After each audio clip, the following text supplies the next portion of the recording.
여러분, 우리가 신앙생활을 하면서 누구나 경험하게 되는 공통적인 경험이 있습니다. 그것은 성경 속 인물이 나와 전혀 연관이 없는 것처럼 느껴지다가도 어느 순간 돌아보면 그 인물이 나랑 참 비슷하다라는 그런 느낌을 받을 때가 많이 있습니다. 예를 들면 베드로가 예수님을 3번 부인하는 걸 보면서 와, 쟤는 왜 저러냐 진짜. 아, 진짜 있나 보네. 있나 보네요. 네, 왜 저러냐 이러는데도 이제 어느 순간 들어오면은 언제나 항상 예수님을 신나게 부인하는 나의 모습을 보면서 내가 베드로구나라는 거를 느끼기도 하고, 또 예를 들면 야곱, 속고 속이는 그 인생 가운데 야곱을 보면서 야, 쟤는 진짜 거짓말쟁이네 하면서 이 내 삶을 돌아보면은 내 삶에 거짓말이 가득한 걸 보면서 내 인생이 야곱과 별반 다를 게 없구나라는 것도 우리는 참 많이 느끼게 됩니다. 우리는 성경 속 인물이 나와 닮았다는 것을 날이 가면 갈수록 인정하게 됩니다. 때로는 하나님 앞에 믿음으로 나아가는 그 모습도, 때로는 연약하여서 죄를 지는 그 모습조차도 여러 방면의 그 행동들이 거울처럼 우리에게 비춰집니다. 오늘 우리가 유심히 살펴볼 인물은 오늘 설교 제목이 간단한 것처럼 삼손에 대해서 우리는 볼 겁니다. 여러분, 삼손은 각종 드라마나 애니메이션이나 연극이나 영화의 소재로 많이 쓰이기도 하였고, 주일학교 때부터 우리 단골 주제였죠. 삼손이 머리가 잘렸다 갑자기 삼손의 머리가 자람으로 블레 사람들의 기둥을 다 해가지고 다 이겼노라 라는 어떤 그 제목, 우린 너무 흔하게 듣고 있어서 너무나도 익숙한 인물입니다. 그렇다면 여러분에게 제가 질문 한 가지를 좀 드리도록 하겠습니다. 여러분의 모습이 삼손의 모습과 비슷하다고 느낀 적이 있으신가요? 아니면은 없으신가요? 마음속에 대답을 한 줄로 믿습니다. 네. 오늘 삼손이 태어날 때부터 죽는 그 순간까지, 사사기 13장부터 16장까지 그 이야기를 좀 간략하게 좀 이야기를 하려고 하는데, 삼손의 이야기를 좀 들으시면서 나 자신의 모습을 돌아보는 그런 귀한 시간이 되었으면 좋겠습니다. 여러분, 삼손은 사사기에 12명의 사사가 나오거든요. 사사기에 대사사, 소사사라고 나뉘어가지고 대사사, 마지막 사사로 등장을 하게 됩니다. 12번째 사사예요. 이 삼손의 시대에는 이전 사사들의 시대 때와는 비교도 할 수 없을 만큼 하나님에 대한 이스라엘의 반역이 극에 달해 있던 그런 상황이었습니다. 그래서 하나님께서는 이스라엘을 블레셋 사람에게 몇 년 동안 넘기셨다고 하셨죠? 오늘 본문에서 40년 동안이나 넘기셨다고 이야기를 합니다. 여러분, 혹시 그런데 제가 사사기에서 계속 이야기를 하지만 사사기에 반복되어지는 사이클 혹시 기억하시나요? 혹시? PPT 한번 더 보시겠어요? 네. 자주 보죠, 이 PPT. 네. 제가 여러 번 말씀드렸는데, 이스라엘 백성이 하나님 앞에 죄를 지으면은 하나님께서 이스라엘 백성을 징계하사 다른 이방 나라에 넘겨버리시고, 그 이방 나라의 억압과 그 압제 가운데 너무 힘이 드니까 이스라엘 백성이 하나님께 부르짖으면은 그때 하나님께서 구원자 사사를 보내셔서 이스라엘 백성을 구원하시는 그런 이 스토리가, 사이클이 반복되어집니다. 사사기에서는. 그런데 오늘의 본문에서는 이 사이클 중 이 악을 행하고 징계하시고 회개하고 구원받는 이 4개의 사이클 중 하나가 빠졌습니다. 무엇일까요? 바로 백성이 하나님께 부르짖는 그 회개, 부르짖음이 빠져 있습니다. 왜냐하면 삼손의 이야기를 여러분이 쭉 보시면 아시겠지만, 이 블레셋은 이스라엘을 그동안 괴롭혀왔던 이방 나라들, 모압, 그 다음에 암몬, 미디안과 같은 그런 다른 나라들에 비하면은 좀 덜 괴롭혔어요. 덜. 여러분, 사사기의 전체적인 구조를 이렇게 쑥 보잖아요. 그러면은 처음에는 이 사람들이 좀 정상적이에요. 그런데 시간이 흐르면 흐를수록 점점 맛이 가기 시작해요. 사사들도 이제 이렇게 약간 맛이 가기 시작해요. 그리고 이스라엘 백성들도 그 악이 처음에는 이 정도를 지었으면은 나중에는 이렇게 막 커져요. 그러면은 이스라엘의 죄도 이렇게 커지면은 뭔가 하나님께서 그 이스라엘을 돌이키게 하기 위해서 징계하시는 그것도 좀 커져야 되잖아요. 그죠? 그런데 가장 마지막 사사로 등장하는 이 삼손의 때에는 생각보다 그 징계의 수위가 좀 낮은 것처럼 보여져요. 낮은 것처럼.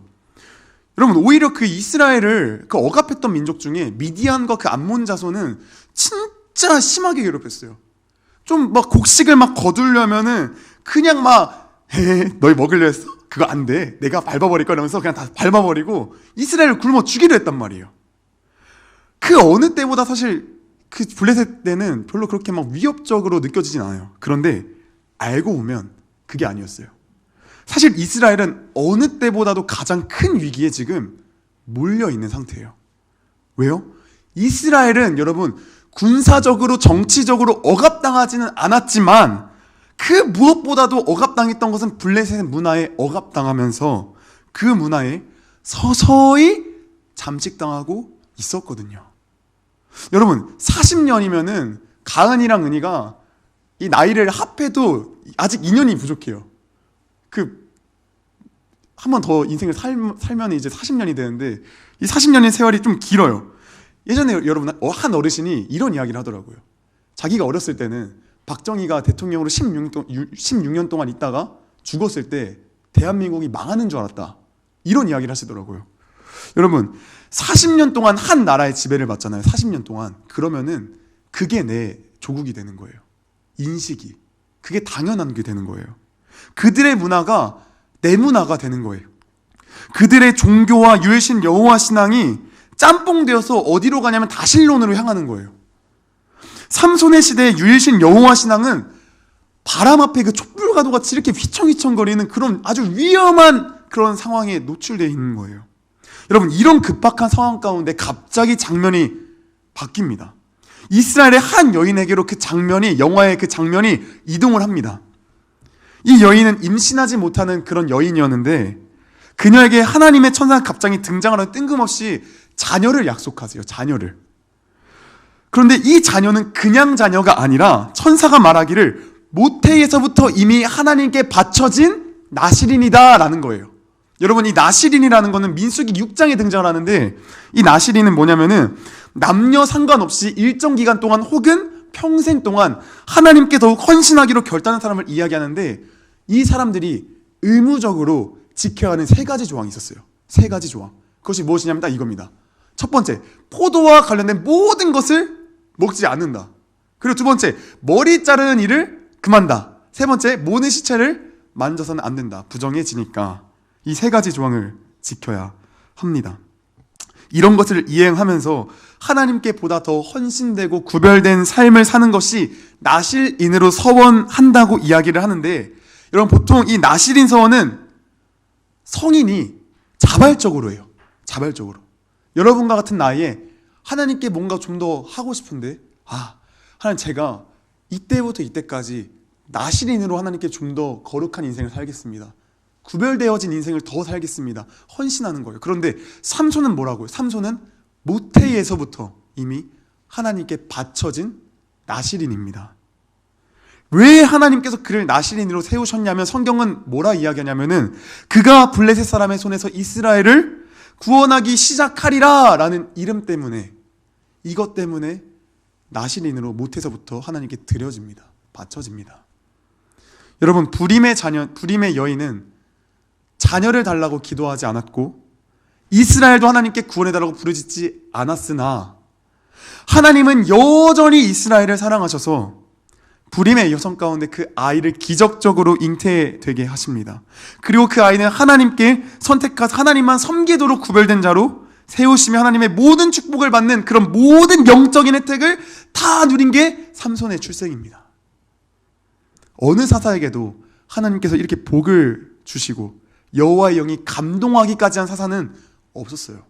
삼손의 전까지 없었어요. 삼손은 이스라엘의 그 마지막 사사기의 마지막 사사이며 이스라엘의 그 유일한 희망으로 지금 그려지고 있는 거예요. 그 암흑가도 같은 시기 가운데 그렇게 여러분 삼손이 이런 출생을 가졌으니까 첫 번째 행보가 좀 기대가 되지 않습니까? 물론 여러분의 지금 표정은 이미 뒤에 다 알고 있어가지고 별로 기대가 안 되는 것 같은데 이 내용을 천천히 읽어보면은 모른다고 하고 읽어보면 좀 기대가 될 수 있어요. 그 행보가 와 이렇게까지 구별된 인간이 이렇게까지 좀 괜찮은 사람이 어떻게 첫 번째 행동을 무엇을 할까? 와 바로 적진에 가서 막 이렇게 막 싸울까? 어떤 기대가 돼요.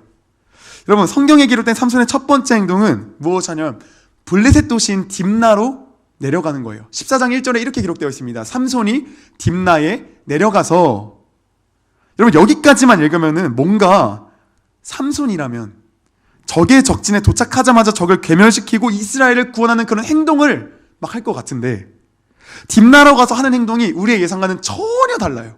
완전 달라요.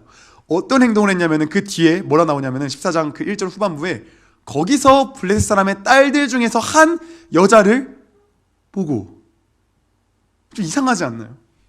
여러분, 적진까지 가서 한다는 게 고작 한 여자를 보는 겁니다. 자, 여러분, 제가 다니엘 기도회를 하면서 느낀 게 있는데, 남자는 그 모든 동기와 그 이유와 근본이 똑같습니다. 여자입니다. 다 똑같아요. 안 믿으시다가 이제 교회 다니시는, 왜 다니십니까? 그러면 여자가 없어서 공대여서 갔습니다. 이런 간이 대부분인 것처럼. 아침이라 웃으시면 좀 좋을 것 같은데 웃질 않으시는. 자, 감사합니다. 네, 이게 민망해지네요. 네, 아무튼 여러분, 삼손이 블레셋의 도시인 딥나로 내려가서 한 일은 고작 여자 한 명밖에 본 일밖에 없습니다. 그 뒤에 뭐라도 더 할 것 같지만 그 뒤의 일은 더 가관이에요. 자신의 부모에게 가서 무작정 그 여인과 결혼하겠다고 떼를 쓰는 거예요. 여러분, 이런 삼손의 행동이 부모님에게 단지 어른이 떼를 썼다는 그런 유교적인 이유만으로 잘못된 걸까요? 아닙니다. 삼손의 부모님이요, 그 삼손의 결혼을 반대하는데 뭐라고 반대하냐면 이렇게 고백합니다. 14장 3절 보시면은, 할례도 받지 않은 블레셋 사람을 왜 너는 아내로 맞으려고 하느냐라고 이야기를 해요. 여러분, 삼손의 행동은요, 하나님과의 그 언약을 파기하는 행동이에요. 파기하는 행동. 할례의 징표가 뭐죠? 나는 하나님의 언약 백성이야라는 징표입니다. 여러분, 창세기 34장에 야곱이 세겜 땅으로 이주를 하는데, 세겜 땅에 이주했을 때 세겜이 야곱의 딸 디나를 강간합니다. 그리고 나서 세겜이 야곱의 아들들에게 요청합니다. 저 이 딸과 결혼하게 해주세요. 그럴 때 야곱의 아들들이 뭐라고 요청합니까? 너희 민족 전부 다, 너희 족속 전부 다 할례를 받으면 우리가 결혼 허락해주겠다. 왜요? 할례라는 건 언약의 상징이거든요. 이방 사람과 할례 받지 않은 사람과 결혼하다는 것은 언약을 파기하는 행동으로 이스라엘 사회에서는 간주되어 왔어요. 그런데 지금 그런 행동을 지금 누가 하고 있냐면은, 나실인으로 구별된 삼손이 블레셋의 손에서 이스라엘 구원하겠다고 지금 하나님께 세우신 그 삼손이 다 떠나서 하나님의 언약 백성인 삼손이 지금 그런 행동을 한다고 주장을 하는 거예요. 참 난감합니다. 이후 삼손은 딥나 여인과 결혼하러 그 지방으로 내려가는 길에 뜬금없이 사자를 만나는데, 삼손이 그 사자를 어떻게 엄청난 힘으로 찢어 죽입니다. 그냥 칼로 푸식 하고 찔러 죽이는 게 아니라 찢어 죽인다고 성경 기록합니다. 여러분, 찢어 죽이면은 시체를 만질 수도 있고 안 만질 수도 이게 애매하잖아요, 경계가. 그러니까 이 삼손 나신이기 때문에 아까도 말했지만 죽은 시체를 만져서는 안 돼요. 죽은 시체를 만졌으면은 정결함을 받기 위해서 성막으로 향해야 돼요. 성막으로. 그런데 성막이 아닌 어디로 향합니까? 삼손이 딥나 여인의 집으로 향합니다. 그리고 나서 그 사자를 찢어 죽인 일에 대해서 자신의 부모에게는 말하지도 않으면서 이방 여자에게는 말을 하며 즐거워합니다. 삼손이 후에 다시금 집으로 갔다가 여인의 집으로 내려가는 길에 자신이 그 죽인 사자의 시체에 있는 곳에 가봅니다. 가봤는데 갑자기 거기에 꿀이 있는 거예요, 사자의 시체에.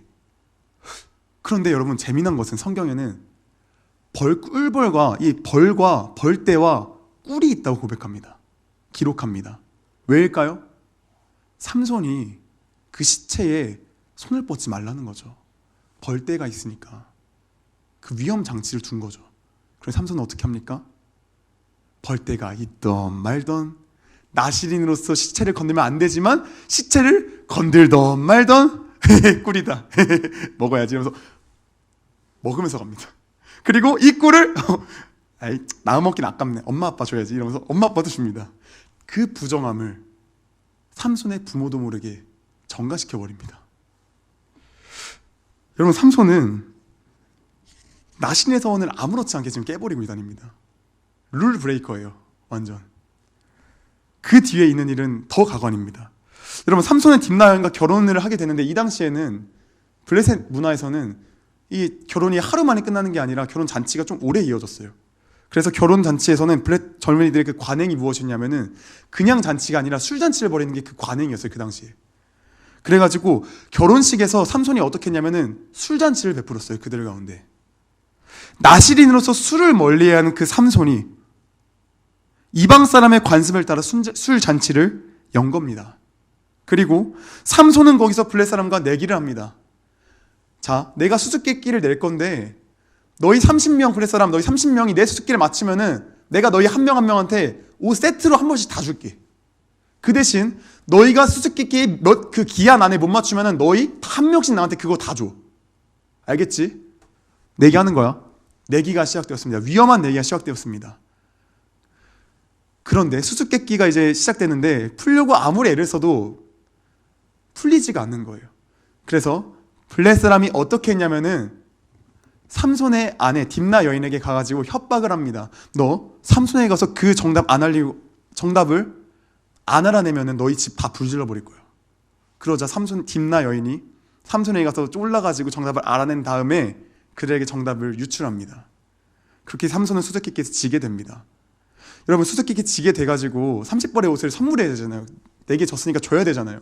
그 증거를 어디서 얻죠? 아스글론이라는 블레셋 도시로 내려가서 블레셋 사람을 다 죽이고 거기서 노략한 그 옷을 가지고 그들에게 줍니다. 그리고 삼손은 블레셋 사람들이 여인을 협박해서 알아낸 그 사실에 분노하여 아버지의 집으로 돌아갑니다. 그런데 삼손이 돌아간 그 사이에 그 아버지가 결혼을 파기한 줄 알고 그 딥나 여인을 삼손의 친구에게 줍니다. 결혼시켜버립니다. 이 사실도 모르고 삼손이 그 여인에게로 다시금 돌아갑니다. 그런데 이 어처구니 없는 이 상황이 일어나서 이 화를 여러분, 이 삼손이 어떻게 하냐면 블레셋 사람들에게 다 돌려버립니다. 여우꼬리를 묶어다가 여우꼬리에 불을 지펴가지고 이 블레셋 사람들의 그 곡식단을 다 그냥 불태워버립니다. 여러분, 이게 단순히 그냥 불태운 게 아니라 먹을 음식 그냥 다 없애버린 거예요. 마치 지나간 그 흔적은 전쟁터를 방불케 하는 거예요. 참 신기하죠. 그래서 블레셋 사람들이 이에 분노하여 어떻게 했냐면 삼손의 그 아내와 그 아버지를 불태워버립니다. 그러자 삼손이 또 분노하여 블레셋 사람들을 다 닥치는 대로 다 죽여버립니다. 복수에는 끝이 없다는 말처럼 또 복수가 계속해서 이어집니다. 블레셋 사람들이 삼손에게 복수하기 위해 유다 지방으로 올라와서 유다 사람들에게 삼손을 내어놓으면 조용히 돌아가겠다고 협박을 합니다. 그런데 여러분, 재미난 것은 유다 지파 사람들이 블레셋 도시들을 원래 점령했었거든요. 암묵적으로 성경은 유다 지파 사람들과 블레셋 사람들이 전쟁을 했다고 이미 이야기를 합니다.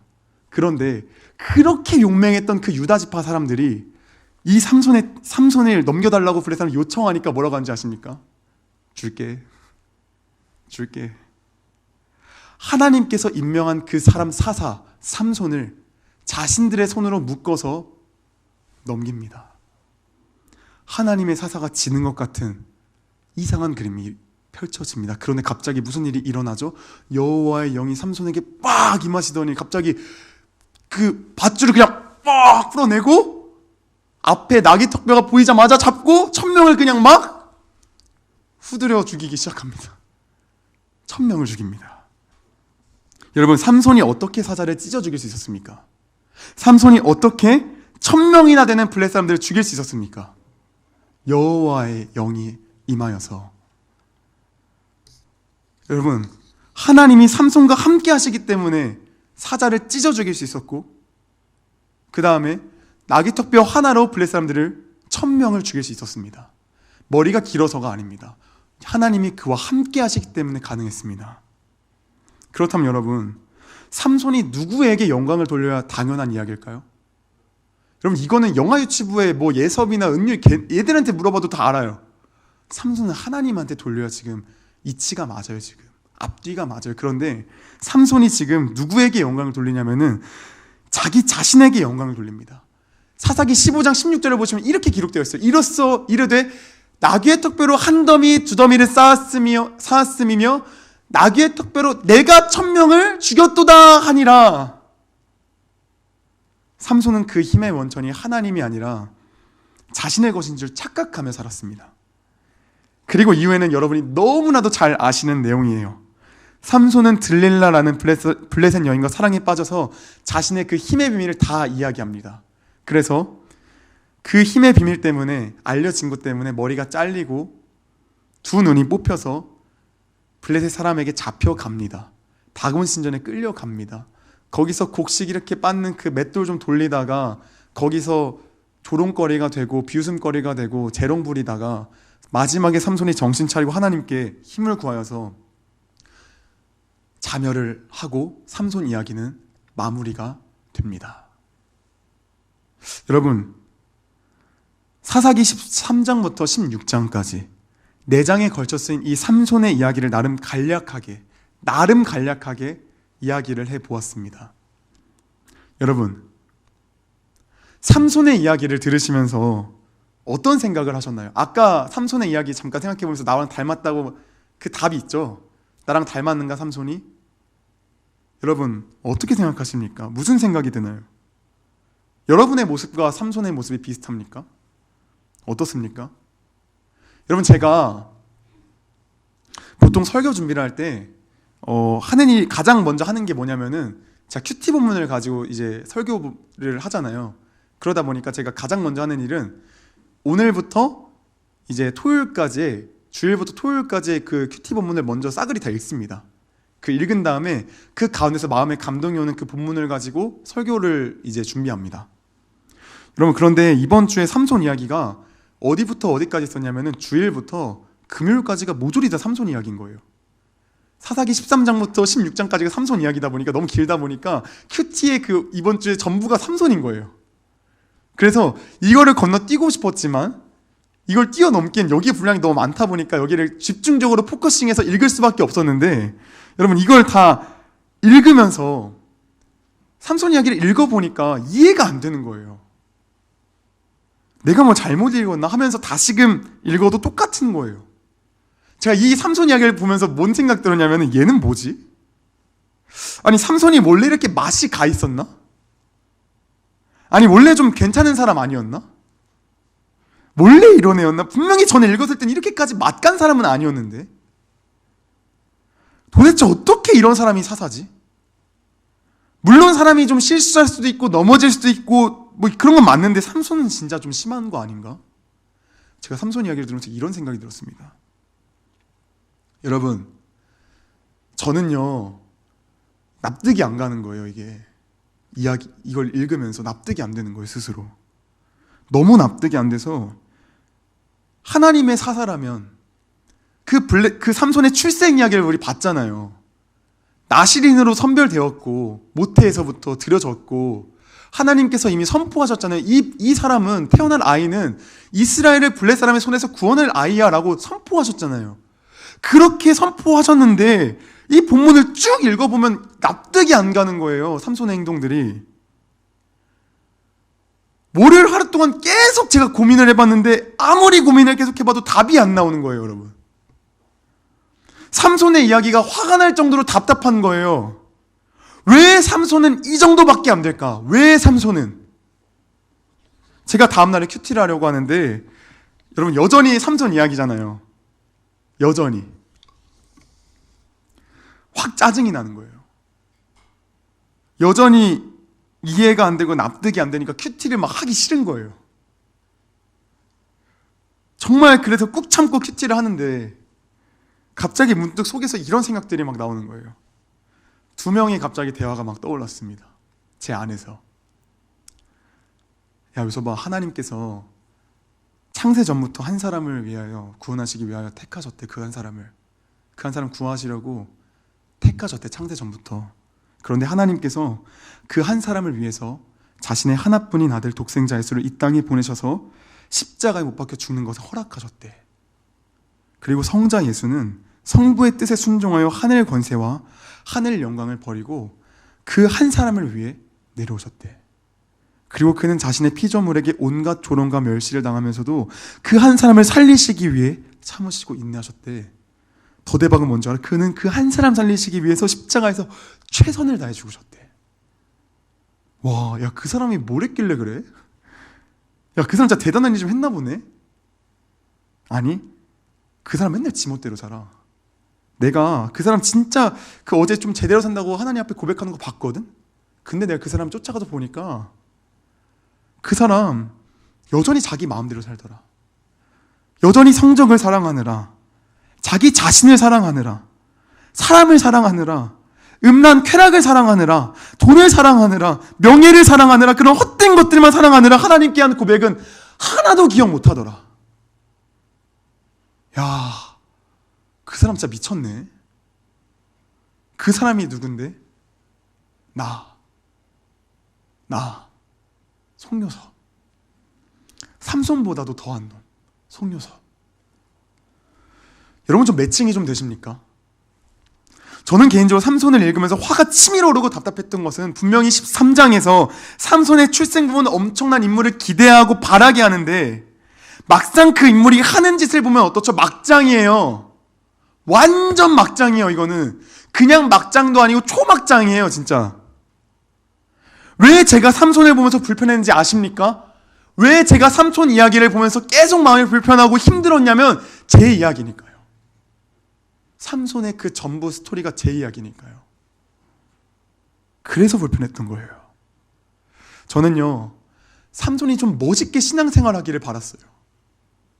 왜요? 내가 지금 그렇게 살지 못하니까 그 영웅전을 보면서 마치 내가 믿음의 행동을 하는 것과 같이 인식을 하고 싶어 스스로 막 자유하고 싶었던 거예요. 그렇게. 그런데 그런 모습은 보이지는 않고 나의 모습만 보이니까 화가 났던 거예요. 답답했던 거예요. 여러분, 삼손이 모태에서부터 하나님께 바쳐진 나실인이었고 블레셋의 압제로부터 이스라엘을 구원할 사사였지만 그는 자신의 정욕과 감정이 이끄는 대로 자신의 소견에 옳은 대로 살았습니다.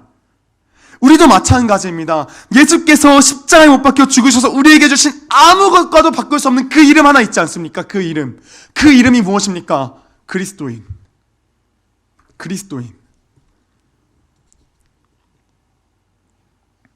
그 그리스도인이라는 값진 이름을 십자가의 은혜로 말미암아 우리는 얻었습니다. 그런데 삼손처럼 나실인답게 살지 못하는 그 삼손처럼 우리도 그리스도인답게 살아가지 못할 때가 참으로 많이 있습니다.